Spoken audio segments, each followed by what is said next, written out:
The years may have taken their toll, but the memories, they do not fade for 98-year-old Havelyn Chaisson. Canada didn't have an army in '39, so they started recruiting all over Canada. Every city and town, they were trying to recruit a battalion, like the North Shore. That's New Brunswick's North Shore Regiment, which, like so many across the country, supplied a generation of young men to a raging battle. What was it like to leave your parents, to leave your home? It was okay, because we were all looking for jobs, and we were all thinking that it would last. Were you worried? Were you scared? No, I was scared.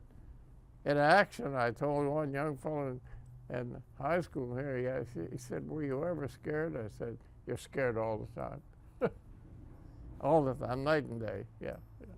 You had no idea that it was going to be like that. No idea. No idea at all, no. Later on in the war, of course, you realize what war was all about. But up until then, you didn't realize. All these years later, weighed down with medals and memories, Havelyn Chaisson is retracing his steps, getting back on a train to Halifax to take us on a trip back in time. We're gonna get you on the train, Havelyn. I want to show you something. Oh, yeah. Recognize that guy? Yeah. He was handsome, wasn't he? Well, that was taken in 1942. I was a wireless operator. It's a long time ago. A long while ago, yeah. When you were going to Halifax on the train, did you really understand what you were getting into? No. We knew we were going to England, but as I mentioned before, we didn't think it would last. But little did we realize it was going to last almost 5 years.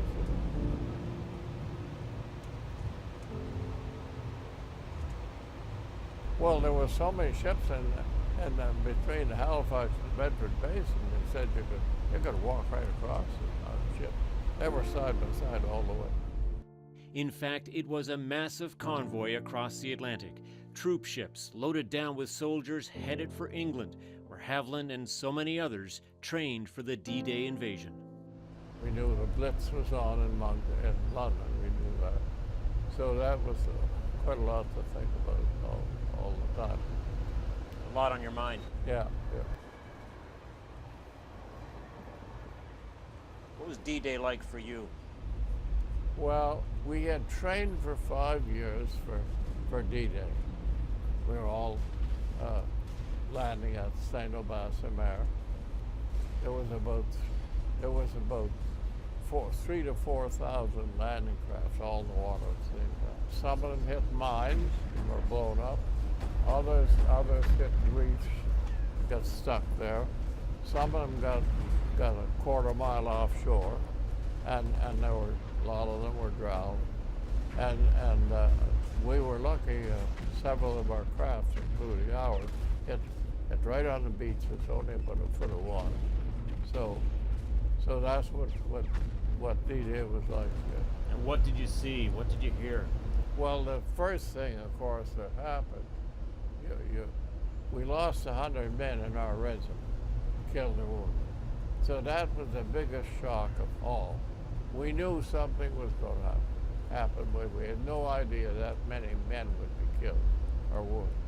And then, of course, the next day it didn't make any difference. You just knew that somebody was killed, or Bill was killed, Jim was killed. You didn't pay much attention. It was just a common thing. You had to keep on going. You had to keep on going. That's the way it happened. That happened quite a bit, you know. You lost a lot of good friends. Yeah, just that way, yeah.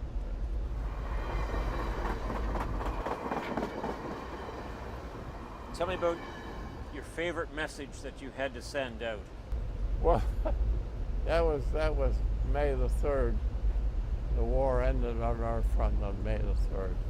And the official ending was May the 8th, And the colonel jumped in my foot trench and he had a message like that. Have send this message out. So I looked at it, it said cease fire, don't fire unless you're fired on by the enemy. How did you feel that day? Oh, yeah. That was a good feeling. You were glad it was over? Yeah, you were happy it was over. Yeah. Havelyn is one of the last surviving members of his battalion. His duty now, he feels, is to tell his story. A lot of people don't want to tell their stories. I think that's wrong.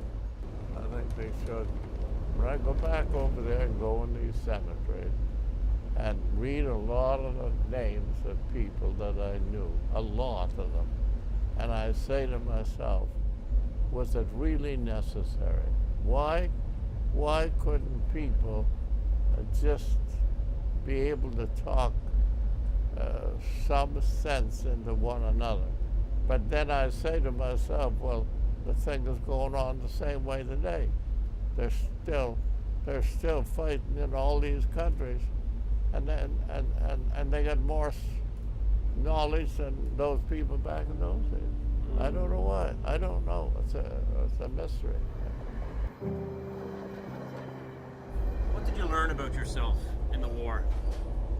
Well, you learned, I think, one thing. You went in as a boy and you come out as a man. So we're getting close to Halifax. Havelyn, I just want to thank you for getting on that train more than 75 years ago and doing what you did. Yeah, I know. It was quite a thing. We had quite a trip happen. I saw some gadgets today I haven't seen before. Tom Murphy, CBC News, Halifax.